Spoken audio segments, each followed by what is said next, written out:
Price lord brothers and sisters. கர்த்தர் ஸ்தோத்திரம். இன்றைய நாளின் இந்த வார்த்தை உங்களோடு பகிர்ந்து கொள்வதற்காக நான் மகிழ்ச்சி அடைகிறேன். இது மூலம் தேவநாமம் மகிமைப்படுவதாக.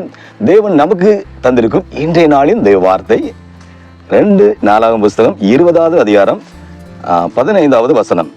சகல யூத கோத்திரத்தாரே, எருசலேமின் குடிகளே, ராஜாவாகிய யோசேப்பாத்தை கேளுங்கள். நீங்கள் அந்த ஏராளமான கூட்டத்திற்கு பயப்படாமலும் கலங்காமலும் இருங்கள் என்று கர்த்தர் உங்களுக்கு சொல்லுகிறார். இந்த யுத்தம் உங்களுடையது அல்ல, தேவனுடையது. அன்பு தேவப்பிள்ளையே, என்ன ஆண்டவர் என்ன வாக்கு கொடுக்கிறாரு? ஏராளமான கூட்டம் உங்க வாழ்க்கையில எல்லா காரியத்துக்கும் விரோதமாக, குடும்பத்திலேயோ தொழில் ஏதோ ஒரு காரியத்துக்கு, உங்க எல்லா காரியத்துக்கும் முட்டுக்கட்டாக நீங்க வளர்ச்சி அடைந்து மேல போக முடியாதபடி உங்களை அமுக்கி கொண்டிருக்கிற எல்லா காரியத்துக்கும் விரோதமாக, எப்படி உங்களை அமுக்கி கொண்டிருக்கிற எல்லா காரியங்களையும் மாற்றி போடுவதற்காக ஆண்டவர் இந்த நாளை யுத்தம் பண்ண போறான்னு சொல்றாரு. அதெல்லாம் என்ன சொல்றாருன்னா, யுத்தம் உங்களுடைய அதில்ல. நம்ம ஒரு யுத்தம் பண்ணணும்னா நமக்கு முடியாது. நம்ம சொல்லல, ஒரு ஆள் வந்தா ஒரு ஆளை வேணா நம்ம ஒரு ஆள் அடிப்போம், இன்னொரு ஆள் வேணா ஒருவேளை ஒரு 2 பேரும் அடிச்சிருவாங்க, 3 பேரும் அடிச்சிருவாங்க. ஆனா லட்சக்கணக்கான ஜனங்களை எப்படி துரத்த முடியும்? ஹல்லேலூயா. ஆண்டவரை பாருங்க, எவ்வளவு பெரிய சேனைகள் அக்கறையில இருந்து வராங்க. இதை கீழே நீங்க பைபிள் வாசித்து போனா அவ்வளவு பெரிய சிதறடிக்க ஆண்டவரால் மட்டும் முடியும். இன்னைக்கு உங்க வாழ்க்கையில எதெல்லாம் நீங்க நினைக்கிறீங்க, சே இப்படி நான் சும்மா இருக்கிறேன், எனக்கு விரோதமா யாரெல்லாமோ பேசுறாங்க, என்னென்னமோ பேசுறாங்க, எப்படியோ என்ன அழிக்கிறதுக்கு வந்த மாதிரியே வராங்க. ஆனா கடவுள் உங்களை பாதுகாக்கிறார். தேவ பிள்ளைகளே, ஆண்டவர் நம்மளை பாதுகாக்கலன்னா ஒண்ணுமே செய்ய முடியாது. நம்ம நினைப்போம் நம்ம புத்தி அதிபுத்தி இருக்கு, நம்ம நினைச்சா இப்படி பண்ணிடுவோம் அப்படி பண்ணிடுவோம், நம்மளுக்கு இவங்களா சொந்தக்காரங்களா அவங்களாம் இருக்குது, நம்ம பேக்ரவுண்ட் சூப்பரா இருக்குது, நம்ம ஒரு போன் போட்டா அப்படி பண்ணிடுவோம் இப்படி பண்ணிடுவோம். தேவ பிள்ளைகளே, ஆபத்து வரும்போது யாருமே வரமாட்டாங்க.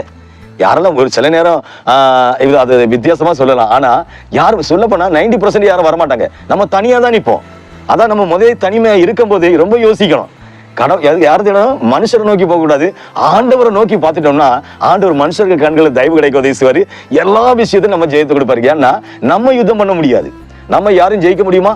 ஒருவேளை நம்ம ஒரு விஷயத்துல நம்ம ஒரு கொஞ்சம் பிக்கப் ஆகி ஒரு 10% வந்தா இன்னொரு ஆளு 50% வந்துருவாங்க, அவங்க ஜெயிக்க முடியாது. ஆனா கடவுள் இறங்கி காரியங்களை செய்ய போனா ஆண்டவர் 100க்கு 100 அநேக காரியங்களை நம்ம செய்வாரு. ஹல்லேலூயா. நம்முடைய பலத்தை நம்பி நம்ம ஒரு நாளும் இருக்கக்கூடாது. நம்ம தலையில உள்ள ஒரு முடிய கூட ஆண்டவர் ஆண்டவர் சித்தம் நம்ம கீழே விழாதுன்னு சொல்றாரு பைபிள்ல. ஏன்னா ஆண்டவர் சித்தத்தோடு இதான் விழுமா. அப்ப ஆண்டவர் கண்ணின் கருவிலியை போல நம்மளை பாதுகாக்கிறவர். நம்மளையும் நம்ம குடும்பத்தையும் சந்ததிகளையும் தலைமுறைகளையும் பாதுகாக்கிற தேவன் மட்டும் இல்ல, அவர் யாரா? நம்மளால யுத்தம் செய்ய முடியாது, நம்ம பலத்தினால ஒண்ணும் செய்ய முடியாது, நமக்காக யுத்தம் செய்யறாரா. நம்ம எதெல்லாம் செய்ய நினைக்கிறோமோ அதை அவரு செஞ்சிடாரு.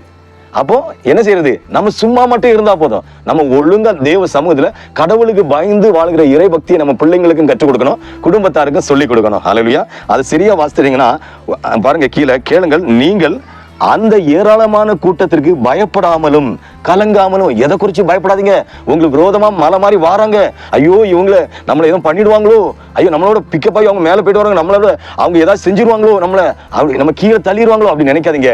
உங்களுக்கு விரோதமா யாரும் எழும்பிறாங்க, ஒரு பாளையமே பழைய காலத்தில் சொல்லுவாங்கல்ல, பெரிய ராணுவ டிபார்ட்மெண்ட் பெரிய லெவல்ல இருந்து எழும்பினாலும், அது எவ்வளவு பெரிய அதிகாரத்துல எழும்பினாலும் உங்களை ஒண்ணுமே செய்ய முடியாது. நீங்க ஏன்னா நீங்க இயேசுப்பா பிள்ளைங்க. ஹல்லேலூயா. உங்க எல்லா சூழ்நிலையும் மாற்றி ஆண்டவர் மேன்மைப்படுத்துவார், உயர்த்துவார், ஆசீர்வதிப்பார். நீ அவர் சமூகத்தில் ஜெபிப்போமா?